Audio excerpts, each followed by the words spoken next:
Yeah, welcome to Too Much Information. Love, my bro. How you doing? Greetings, my brother. All good, man. You good? All good. Ever looking good, man. Respect, love, all of that good stuff. Yeah, as I said, welcome to Too Much Information. Super grateful, super happy to have you here. Likewise. Yeah, man, I appreciate it. Love.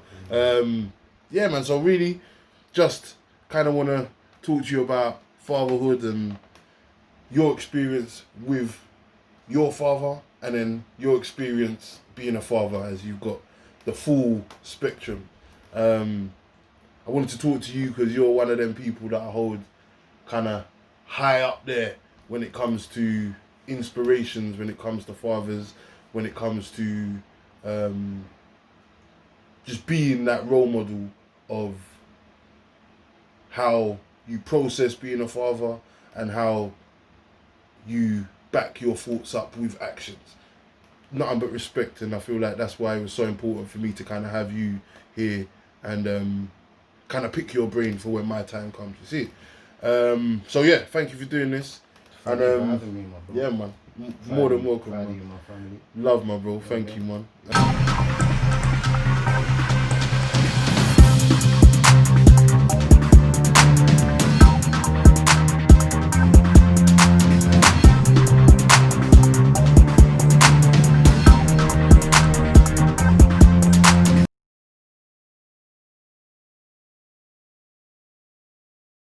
I usually start with kind of your home experience. So because this is a fatherhood series, let's talk about your home experience as it relates to your father. Whoa. My fatherhood experience wasn't great. Okay. It was always a sort of, a lack of interconnecting. There was never really a feeling of love or true love, Okay. companionship. There was always a massive distance in between me and my father, whereas I used to try my best to do whatever I could to make him happy, or he would do certain things, or when he's eating, we'll just grab a little salt and pepper and bring it to him without him asking, certain things like that. And it just felt like nothing was ever appreciated. I come to my later life, come to find out in my later life the reason why he was the way he was. But obviously at that time I didn't know, why he was treating me the way he was. Okay. He treated me very coldly, like he didn't really want to have a child, you know what I mean? So when you say he treated you coldly, just so that, because I don't understand, obviously, but like when you say coldly, what do you mean? Like you'd say something to him, maybe he would ignore you, or what do you mean? That sort of stuff? Either that, or it will turn into physical, you just get a club around the ear real quick, you know what I mean? Yeah. For nothing. Literally, like anything you said or done was wrong. You know what I mean? And we never spent any quality time together, like just me and him going out together and doing things. And that put a big hole in the relationship between us, because it was almost like I was trying to build that bond with him, and trying to gel it together, but we would never marry together because he wouldn't allow it. Okay. So that's mad.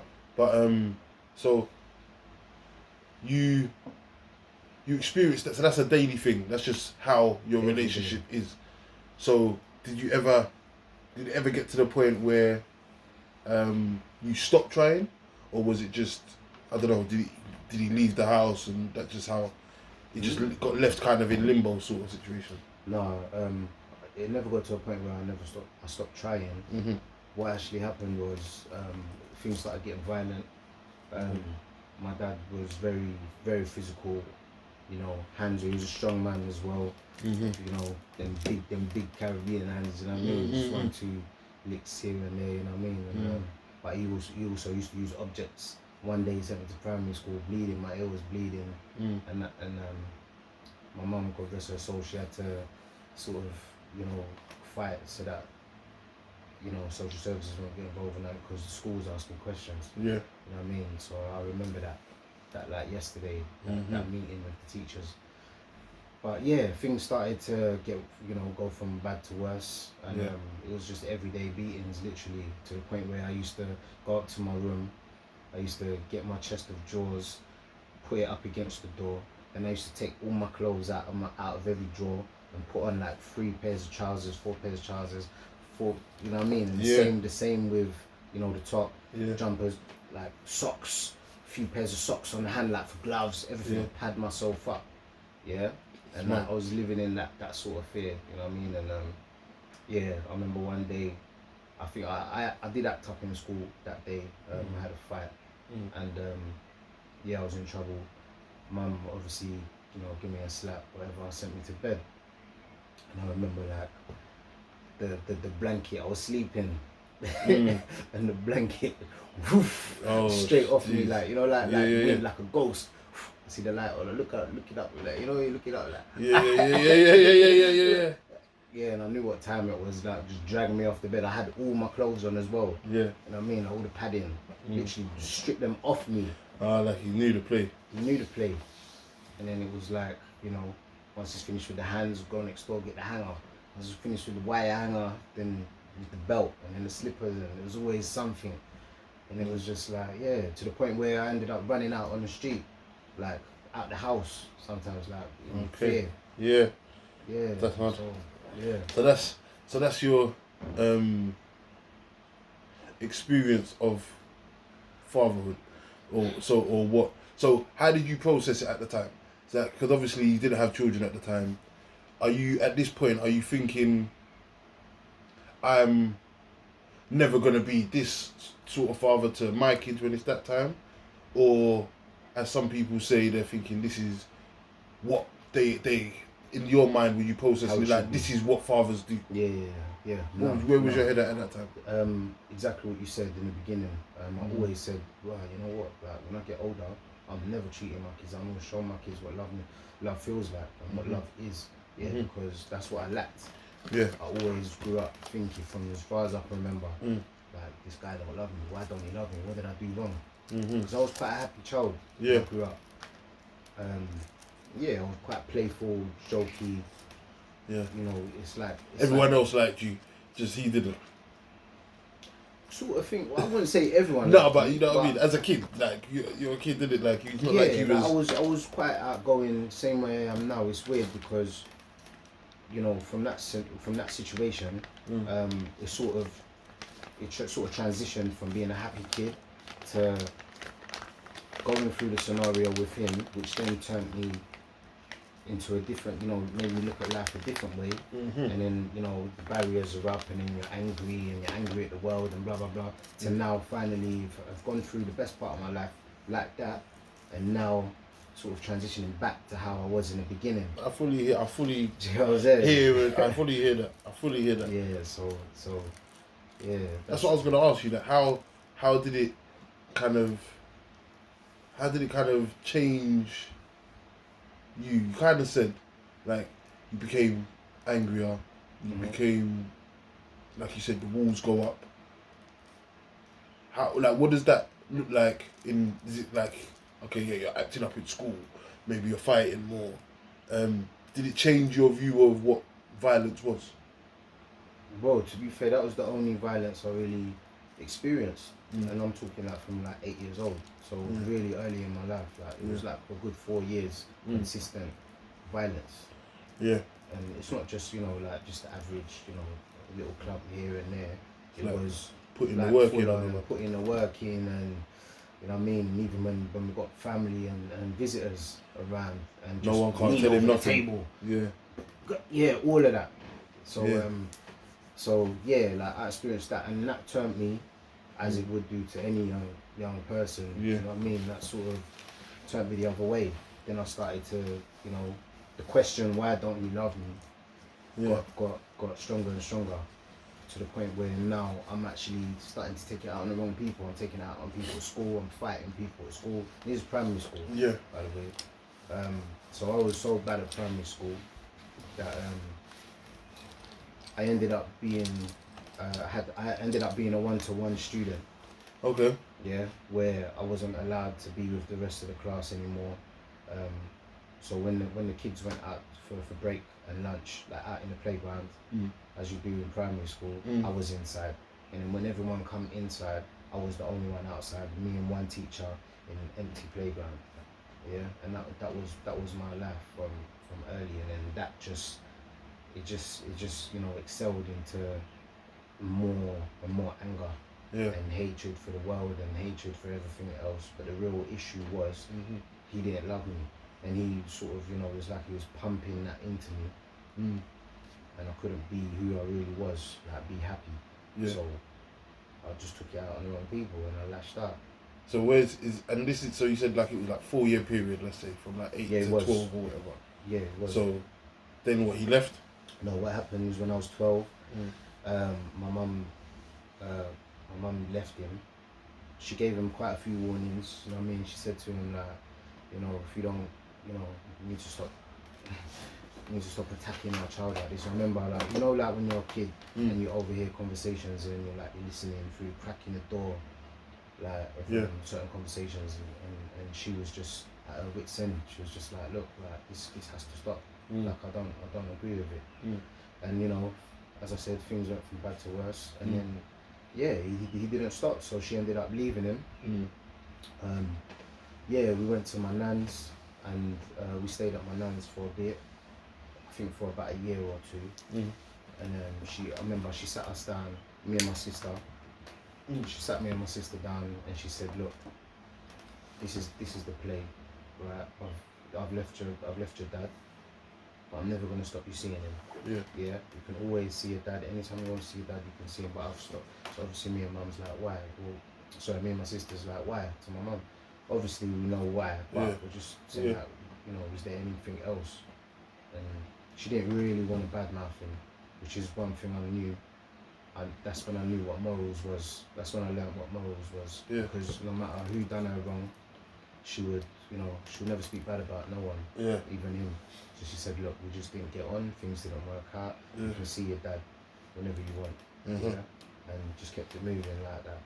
So shortly after that, obviously he was trying to get my mum back, and obviously that never happened, but he was trying, and so we used to like start reaching out to me and my sister, start doing things he'd never done before.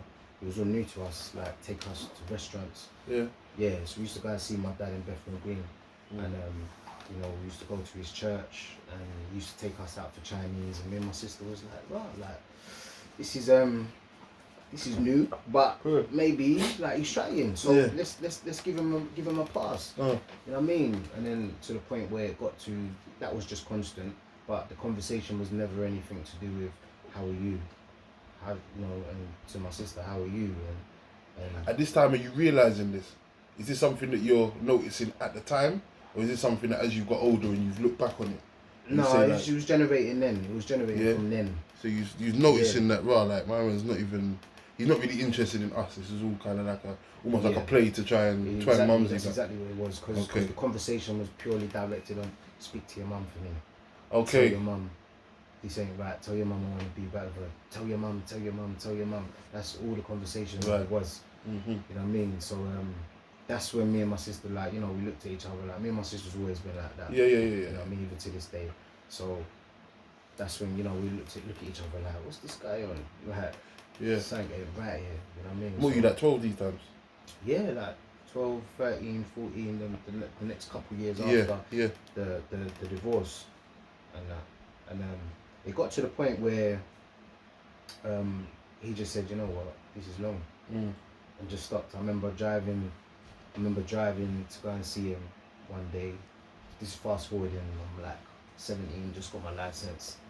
I remember driving to go and see him, and he just like calling him. I knew he was in. Never answered the door. Never came down. Like all stuff like that. And then I started thinking, like, you know what? Yeah, like the proof's in the pudding now. What's happened has happened. This is now his time to, to fix his ways up. And prove himself. And he was just like, no, this ain't for me. Wow. All right. So then, obviously you're 17, get on with your life. what's the interaction like over those after that? So, boy, that was, you know, probably the worst part of my life, really, because I was rebelling. I was, you know, very wild. You know, keeping up with things that a young male with no fatherhood, no father, you know, father figure, no direction does. You're on the street, you're hanging with your boys, doing what you're not meant to do. Do you know what I mean? And yeah, that's how that, and then that just transitioned into a whole nother thing. Yeah. And it was just like, you know what, I've met a few good loyal people. These are my family now. And then, so are you? Is there any contact between you and your father at this point? In that period of time there? Once in a while, I'll step out. Like I'll try and reach out. Are you reaching out to him? It's me reaching out to him. It's never ever been him reaching out to me. The only time he's ever reached out to me is if he wanted something. Something like what? Like, how's your sister doing? Okay. Like, not how I'm doing, just how's your sister doing, or whatever. And that's when I knew that, you know, his love for my sister was always like, you know, so your sister weren't, of course, but your sister weren't getting the same treatment that you were getting. It was all directed at you. I've come to find out that she was, but it was never when I was there. I remember one time he tried to hit her or whatever, and I jumped on his back, and he turned around and gave me the coldest beating. That was the first time. That was just before my parents got divorced. Okay. So yeah, but he never really did it in front of me. But now that I've, you know, as I said, like my sister's told me certain things, it used to happen. Okay. Yeah. So, alright. So even though you kind of answered it, so like this experience that you've had with your dad now, that has kind of built a mind state in you where you're like, alright, I'm never gonna repeat that, or I'm gonna break the cycle of that in the males in my family, because I'm assuming that that's what he experienced. Yeah, well, yeah, I was gonna get to that. Yeah, so that's what. Yeah, so did you ever had that conversation, or you ever find out why he behaved that way? Yeah, so it was during that time when, you know, I was getting in a lot of trouble, when I was, you know, ran the wrong crowd or whatever. One day I called him up. It was actually, this is the story behind it. Right, so just quickly, so I watched the film, Eddie Murphy film, called 1,000 Words, right, and the long and short of it, I don't know if you've seen it. You seen it? Something about a tree or something. Is that film? Yeah, that film's hard. Yeah, that film's crazy, hard. Isn't it? Yeah, God. Yeah. Anyway, just for the camera. So, so basically in the film, he loses his dad. Yeah, but his dad, when he lost his dad, they weren't on good terms. Yeah, and he lost his dad, and he felt like there was something missing. He never got to, you know, reconnect or sort things out with him. This tree magically appeared in his garden, and every time he spoke, because usually it was bad words, you know what I mean, words of malice towards his dad. Every time he spoke, a leaf fell off the tree, till there was 3 leaves left on the tree, One day he went to his father's grave and said, "I forgive you," at his father's grave. And then it showed you a scene where back at his house where the 3 leaves fell off, 1, 2, 3, like, "I forgive you." And then that really hit me. So I just took it upon myself, and straight after that, like, that resonated with me so bad. I just said, you know what, let me just try and be the bigger man, because he ain't gonna do it. So yeah, I called him up, tried to reason with him, and he came round, you know what I mean? He came round and we spoke, and he was just like crazy uncomfortable. Like, he couldn't look me in the eye, like he was like being with a stranger. Okay. Yeah, so I just said to him, look, I ain't got no malice towards you or whatever. I just got a few questions. Yeah, I need to know why, you know, why my childhood ended up the way it did when you were supposed to be guiding me. You know, like, it was along them lines. Yeah. And he started going on about, you know, when he grew up in Jamaica, and, you know, it was rough, and they used to fight each other with rocks and all sorts of business, and basically, like, just pure excuses. Yeah. So I've said to him now, but he's like, oh, but everyone can change. That was his angle on the conversation, and I was like, okay, yeah, no, I appreciate that, but why is things still not changing? Why, like, how come you don't reach out to me? Like, how come you don't? It's like you're not sorry, and never ever did really say sorry. You know what I mean? He was just like, it's just excuse after excuse after excuse. So fast forwarding that conversation, finished. Fast forwarding now, to like a year later. So a year later, I had my son, yeah, and I said, you know what, I was obviously still feeling that bitterness that he left me with, you know what I mean? So I was like, alright, cool. Let me just, he ain't shouting. My son's 1 now. He knows about it, but he's never reached out. He's never been like, look, I'm gonna come see my grandson or whatever. So I went through Finsbury Park, went to my nan's, and introduced him to my son. And then, because I thought that was the right thing to do. Once again, it sort of felt like I was doing his duty for him. Like I'm doing the stuff that he's supposed to be doing. It's mad. So, which goes back to what we were saying earlier about wanting to be the complete opposite of him. So these are the things I feel are, you know, the stand-up things you should be doing. This is the separation now. This is the breaking of the cycle we're talking about. Yeah, exactly. That's exactly what it was, the breaking of the cycle. That's exactly what I've been trying to do, that, break the cycle. And as the saying goes, you can bring the horse to the water, but you can't make it drink. Facts. So I brought my son to meet his granddad, for him to meet his grandson. Oh, you're right, yeah. You're right, Lord. Do you know who I am? I'm your granddad. Pull out 20 quid, giving it to him. He's like, what? You know what I mean? Like, what's the matter with you, bro? What's the matter with you, bro? Like it's almost like he don't know no better. Like it's like, why are you giving a 1-year-old a score? Like, why are you giving him like he didn't know what to do? Yeah. And it's from that moment that's when I realised I think there's something underlying wrong with him. It's not just the anger and the violence and everything like that. It's, I think something mentally, the underlying is going on with this guy. You know what I mean? He just has never. Maybe he just has no understanding of what it is to be a good father. What it is exactly to be that. Yeah. Like, you see, it just blows my mind. Like, the guy's got, you know, he's always had 2 businesses, yeah? He's always telling like, he used to work 2 jobs, then he started his own business, then he started another one. Now he's got properties and all sorts of stuff.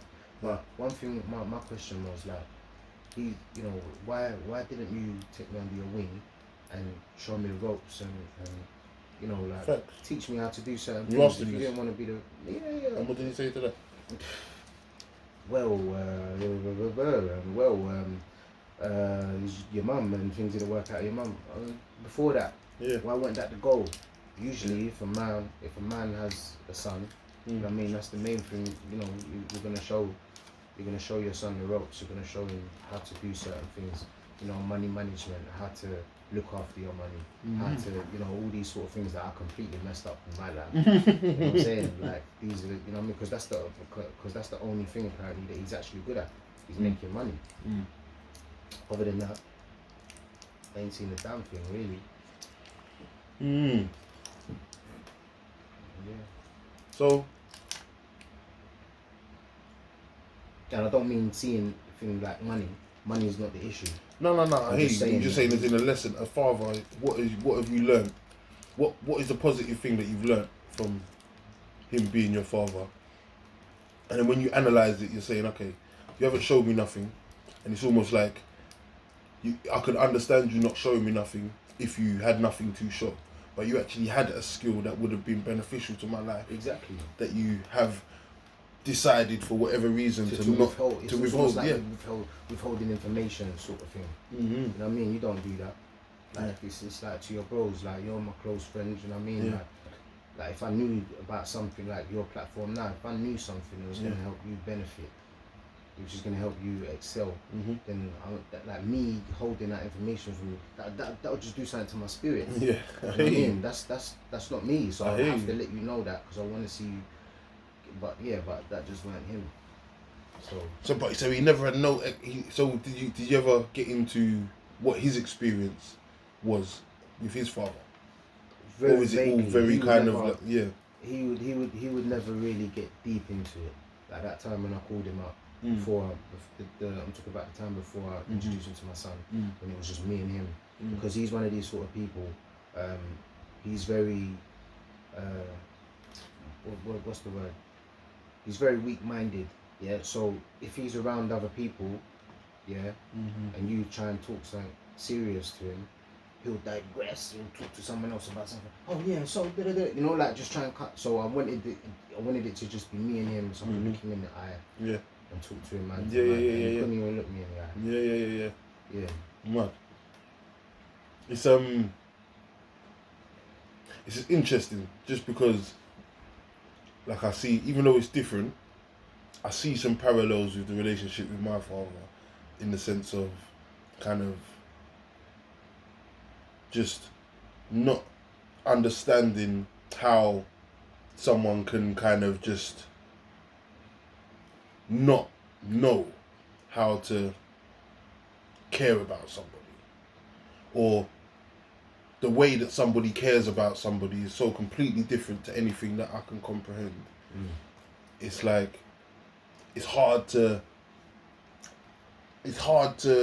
make sense of, you know, in the same way that you're saying, like, you kind of, that's what I was going to say. Because this is something that I had that same thing that I said to you, like, did you ever, your experience, did it ever make you think I'm just never going to do that? Like, I might not know what to do from experience, but I know what not to do. So I'm just not going to repeat the mistakes of what he made. So I had that growing up of, like, before I was even thinking about having kids, I just knew that when I do have my children, for me it was very much like he just disappeared and left. You know what I'm saying? And it was, my thing was like, I'm just not going to do that. I'm going to do everything within my power.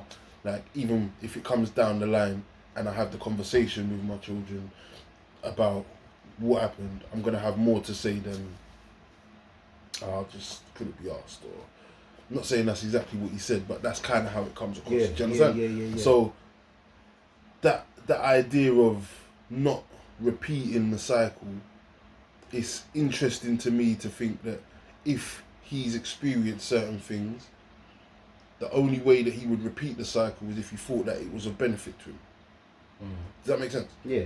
So, which it clearly ain't been. It just, and then it comes down to, depends on what your value system is.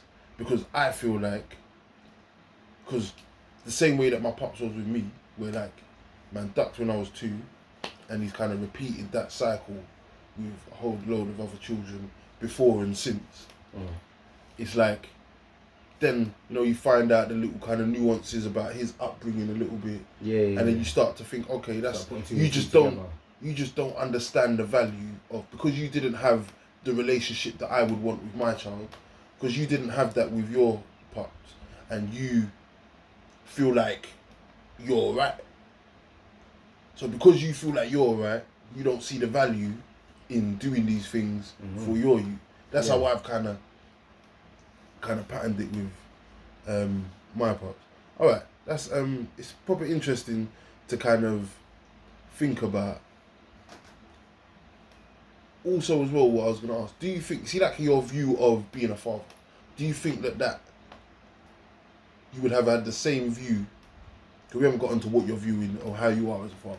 Yeah. But do you think you'd have the same view that you've got as a father if you hadn't experienced what you had? Yeah, that's a great question. I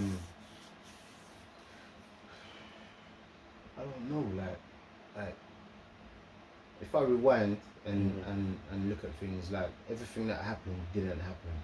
Yeah. He was a good man, a good father to me, you know, raised me up in a certain way where, you know, to build me up for my future. Who knows where I'll be? Yeah. And then, but then, at the same speed, it could have happened both ways as well, because I could have followed in his footsteps and been an amazing, you know, been just like my dad, or I could have come across a certain scenario in my life, like a downfall, and been like, you know what, this is wrong, like, I don't want to, like, this just ain't me. I don't even want kids furthermore. Yeah. Do you know what I mean? Like, so you never know what's around the corner. Yeah, the reason why I ask is because I think, this is something that I think about all the time, where I think, like, do you think that if you just have a good dad does what he's supposed to do, kind of everything's hunky dory, not hunky dory because life is life, but they do their best, what they can do, what you feel like is the best, and you can't really question that. Do you then not have an appreciation of what they do? Does that make sense? Like, if I've had a dad that's just been cool, my life's cool as far as my pops is concerned, do I then not? Does that make me undervalue it and think that's just standard? Yeah. Do you get what I mean? Do you get what I mean? Some people. I mean, it all comes down to the individual. At the end of the day, if you're you know, a person that knows how to truly appreciate. Most people only appreciate for their own benefit. Yeah, if you know how to truly appreciate, you know, you will appreciate everything that they've done, especially growing up. You know, you grow up in the ends, you go around, you know, with other people that are misfortunate. You know, they're not fortunate enough to have what you've got. You might not have a lot. We didn't have a lot of money, I remember. But at the same time, it was like I still had a loving mum, and I would always look at life like that. Like I remember having conversations. So you know, when I was in unit, and you know, some of my friends were like, oh, you know what, like your mum, man, she's crazy, like she's so nice, like she's, you know what I mean, like there's, and then that would make me, you know what, like life ain't really that bad, you know what I mean? Yeah, my dad beats shit out of me every day, but like at least I can appreciate that. That's how I've always been. Yeah. Do you know what I mean? So as I said, it all comes down to the individual when it comes to appreciating.